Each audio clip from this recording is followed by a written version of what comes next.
Para reformers birokrasi, jumpa lagi kita di Birokrasi Channel yang kita cintai. Tema kita kali ini membahas mengenai 3 kompetensi pegawai yang harus dimiliki jika ingin berinovasi. Nah, tentu saja ini merupakan bagian mikro dari sistem inovasi yang dibangun di dalam organisasi. Dan sistem tersebut harus terintegrasi ke dalam budaya inovasi. Jadi budaya inovasi di sisi lain itu menggambarkan bentuk dan secara spesifik mengenai budaya organisasi yang tentu saja terutama dimaksudkan untuk mempromosikan pengembangan inovasi di dalam organisasi. Karena proses inovasi itu umumnya merupakan sebuah proses tidak hanya lintas individu, ya, lintas tim, tapi juga lintas organisasi. Dan budaya inovasi ini berfungsi semacam sebagai sebuah budaya lintas sektor yang standar dan nilainya itu dibentuk dan didukung oleh semua anggota di dalam organisasi. Karena itu budaya inovasi yang positif itu menciptakan insentif bagi pegawai yang mengarah pada peningkatan kekuatan inovatif organisasi. Jadi inovasi itu semacam katalis yang tak terbantahkan lagi untuk menumbuh kembangkan organisasi. Namun banyak pimpinan yang gagal untuk menciptakan iklim yang mampu mendorong dan menghargai inovasi.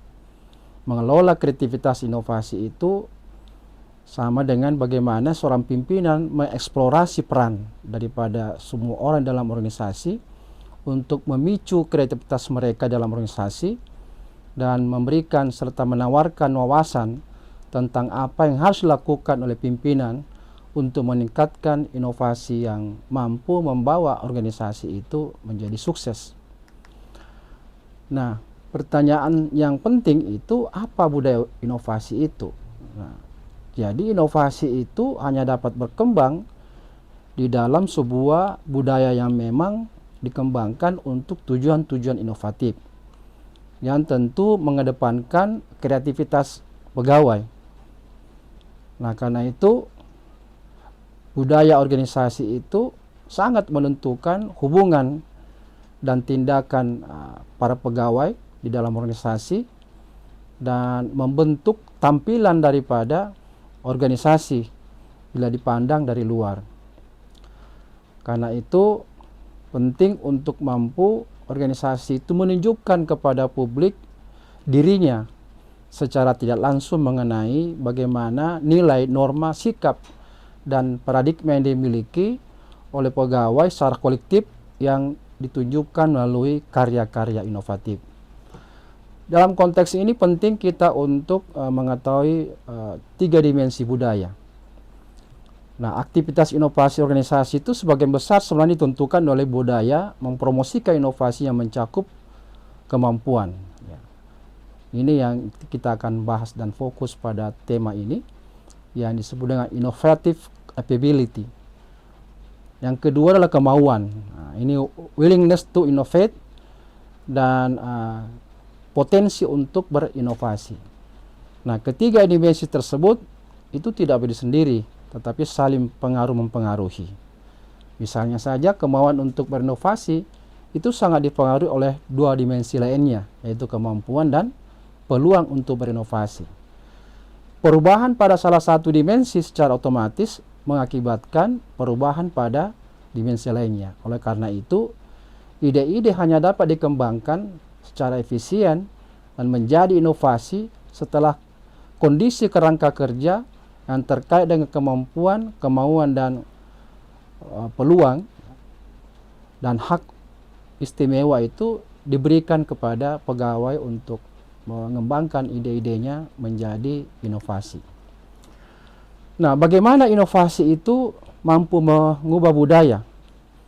Jadi, penemuan dan inovasi itu dapat membentuk budaya ketika orang menggunakannya sebagai pengganti cara lama di dalam melakukan aktivitas, di dalam menyelesaikan masalah-masalah mereka, dan ketika itu terutama berhubungan dengan berkomunikasi dengan orang lain.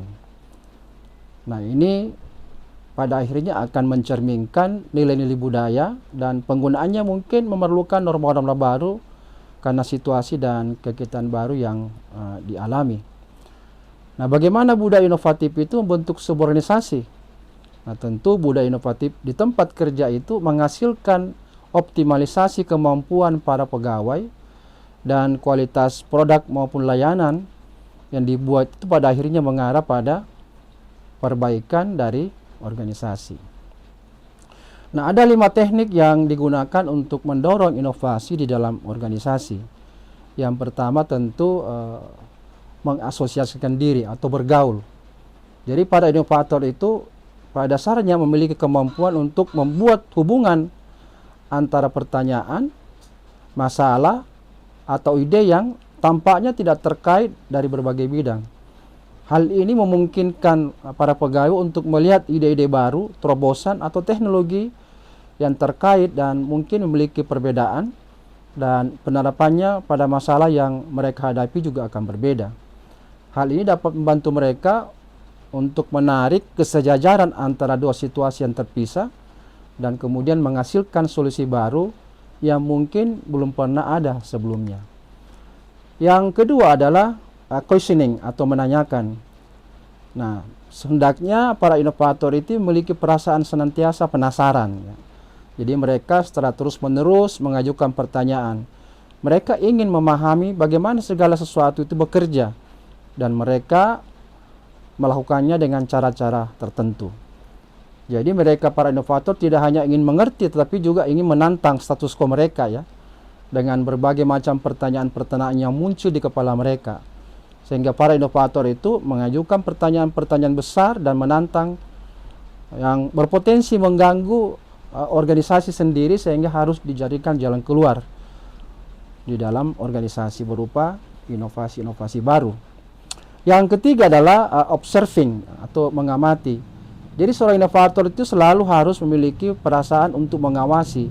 Mereka memperhatikan bagaimana masyarakat yang dilayani itu berperilaku agar dapat lebih memahami apa yang mendorong perilaku masyarakat bertingkah atau berperilaku demikian. Nah, inovator itu harus bisa melihat bagaimana tugas tersebut diselesaikan untuk melihat bagaimana hal tersebut dapat ditingkatkan kualitasnya. Jadi para inovator itu ingin mengetahui detailnya. Dan dari situlah mereka akan menemukan peluang untuk melakukan perbaikan yang mengarah pada terobosan-terobosan baru. Yang keempat adalah sebagai experimenting ya, atau senantiasa bereksperimen. Jadi para inovator itu senang menguji ide-ide mereka.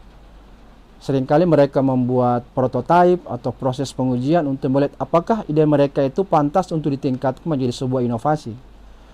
Mereka juga suka mengobrak-abrik suatu produk atau layanan dan menyatukannya kembali secara berbeda untuk melihat cara kerjanya. Mereka itu kadang-kadang mengambil produk atau jasa yang sudah ada dan membuat modifikasi untuk menguji kembali ide-ide baru mereka. Karena itu inovator harus terus-menerus mengutak-atik status quo untuk melihat apakah mereka itu memang dapat memodifikasi dan dampaknya lebih baik dibandingkan sebelumnya. Yang kelima adalah networking atau jaringan. Eksekutif yang inovatif bukanlah mesin ide satu orang. Sebagian besar itu mendapatkan inspirasi tentu dari orang lain. Mereka melihat keluar dari diri mereka sendiri dan organisasi mereka untuk mendapatkan ide-ide baru. Para inovator menyadari bahwa ide terbaik untuk produk dan proses baru kemungkinan akan datang dari organisasi atau mungkin bahkan dari luar negeri mungkin ya. Nah, karena itu para inovator harus selalu mencari orang lain untuk mendapatkan ide dan inspirasi. Berbicara dengan orang lain yang memiliki pengetahuan dan keterampilan khusus. Karena itu inovator tidaklah beroperasi di dalam gelembung-gelembung air. Nah, tiba kita pada pembahasan 3 kemampuan pegawai yang harus dimiliki untuk dapat berinovasi. Kemampuan pertama adalah kemampuan inovatif atau innovative ability. Nah, untuk menghasilkan ide dan mengubahnya menjadi inovasi yang berkelanjutan, pegawai harus didukung dan dipromosikan dalam pengembangan potensi kreatif mereka. Hal ini membutuhkan di satu sisi manajemen yang mempromosikan inovasi, dan di sisi yang lain membutuhkan peningkatan kemampuan inovatif pegawai melalui pengembangan pengetahuan-pengetahuan yang bersifat khusus. Pimpinan ini harus menjadikan budaya inovasi sebagai prioritas utama dalam organisasi dan mengupayakan membangun proses tersebut berlangsung secara top-down ke seluruh organisasi lewat kewenangan pimpinan. Nah, pelatihan bagi pegawai dalam berbagai metode dan alat yang modern untuk melakukan brainstorming, mengevaluasi ide-ide, dan bagaimana merealisasikan ide mereka melalui pengikutsertaan para pegawai untuk ikut di dalam diklat-diklat inovasi, teknik berkreativitas, maupun bagaimana mengelola inovasi. Karena itu mensertakan para pegawai ke lokakarya, khususnya yang lagi tren di masa depan, menjadi penting untuk dilibatkan mereka. Mengembangkan pengetahuan terkait dengan aspek teknis, teknologi, dan ekonomi, sehingga dalam mereka berinovasi bisa mengetahui dengan baik seperti apa ujung dan akhir daripada karya-karya mereka hasilkan. Mengikutkan mereka ke dalam berbagai lokakarya yang terkait dengan inovasi lintas perangkat daerah dan lintas bidang yang difasilitasi mungkin oleh konsultan inovasi yang berasal dari eksternal organisasi. Lakukanlah transfer pengetahuan di internal yang baru diperoleh atau yang sudah ada dalam berbagai kurs pelatihan internal yang mereka pernah ikuti.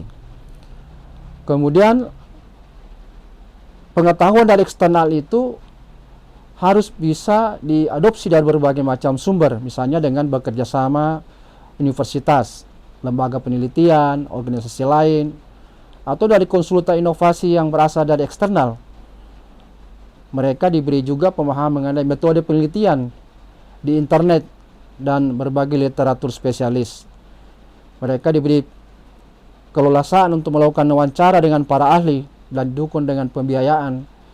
Bahkan mereka bisa mengusulkan untuk menggunakan penelitian yang sudah paten. Jadi kreativitas itu bukanlah hak istimewa yang dimiliki seorang individu, namun kemampuan dapat dimiliki oleh semua orang. Adanya prasangka dan bahwa karena kurangnya pengetahuan terkait metode inovasi, itu seringkali menghambat kemampuan inovasi pegawai. Apalagi adanya tekanan waktu dan stres yang membuat sulit untuk berpikir, termasuk adanya urusan sehari-hari yang kadang-kadang menjadi penghambat kemampuan untuk berinovasi. Karena itu orang-orang yang memang ditunjuk untuk melakukan inovasi, maka memang harus diciptakan waktu-waktu tertentu untuk tidak terganggu dengan urusan-urusan rutin perkantoran. Yang kedua adalah kemampuan berinovasi atau kemauan, ya, jadi willingness to innovate gitu. Nah, tindakan untuk melakukan inovasi tidak bisa diorder, tetapi harus berasal dari motivasi yang berasal dari dalam para pegawai tersebut. Dan itu harus dibangun lewat budaya inovasi yang berkelanjutan. Artinya, itu dibutuhkan pegawai yang berkomitmen dan memiliki imajinasi-imajinasi untuk berkreasi, termasuk mau meninggalkan pola pikir dan tindakan yang biasa-biasa saja selama ini mereka gunakan, menjadi pola pikir yang mau mengembangkan inovasi yang berasal dari ide yang dia ciptakan. Meningkatkan adanya kesadaran tentang pentingnya inovasi di organisasi melalui pemberian pelatihan komunikasi dan peningkatan kesadaran diri, serta mampu membuat acara-acara yang mendorong para pegawai itu untuk berinovasi dengan menciptakan hari-hari inovasi di organisasinya. Pimpinan juga harus memberikan keterbukaan terhadap ide-ide pegawai. Misalnya, pimpinan mengumpulkan ide pegawai dalam sebut kotak ide, kemudian ide tersebut dievaluasi secara bersama bagaimana kira-kira kelayakannya untuk ditingkatkan menjadi sebuah inovasi. Mendorong keberanian untuk melakukan perubahan dan berani mengambil risiko dengan cara membangun iklim inovasi di mana pegawai dimungkinkan untuk melakukan kesalahan dan belajar dari kesalahannya. Jadi tentu bertolak belakang dengan kultur birokrasi selama ini yang tidak boleh salah. Motivasi untuk melakukan inovasi dilakukan dengan memberikan insentif dan apresiasi bagi yang berkontribusi menghasilkan inovasi. Bisa dalam bentuk pemberian bonus, peningkatan karier, hadiah dalam bentuk barang, atau mungkin diikutkan dalam berbagai kontes inovasi, atau pemberian pujian dan pengakuan dari organisasi. Melakukan perubahan pemahaman terhadap peran dan atasan dalam kerangka proses kreatif, di mana pimpinan bisa berperan baik sebagai moderator atau mungkin juga pelatih atau mungkin penasehat dalam konteks menciptakan inovasi yang bertumbuh di tengah-tengah para pegawai. Kemampuan untuk berinovasi juga dipengaruhi secara positif oleh kemampuan pegawai, sehingga pegawai bisa lebih percaya diri, lebih berani mengambil risiko, dan karena ia mendapatkan izin dari pimpinan. Kompetisi terakhir adalah adanya peluang atau potensi untuk berinovasi. Jadi dalam konteks ini, izin itu adalah merupakan prasyarat yang diperlukan untuk benar-benar para pegawai itu bergerak dari kemampuan mereka maupun kehendak mereka ke tindakan untuk menghasilkan inovasi. Karena itu, di dalam organisasi, kondisi kerangka kerja inovasi harus diciptakan yang menawarkan kesempatan kepada setiap pegawai untuk berpikir dan bertindak secara inovatif dan kreatif di dalam organisasi. Mereka harus memang disediakan waktu khusus dari sebagian waktu kerja pegawai agar mampu mengimplementasikan ide-ide yang menjanjikan bagi kepentingan organisasi. Memberikan dukungan sumber daya keuangan khusus untuk anggaran melakukan inovasi.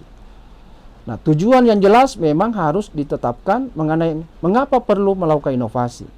Diberi tanggung jawab masing-masing apa perannya dan kompetensi yang dibutuhkan oleh pegawai serta bagaimana proses yang berkaitan dengan pengembangan dan implementasi ide.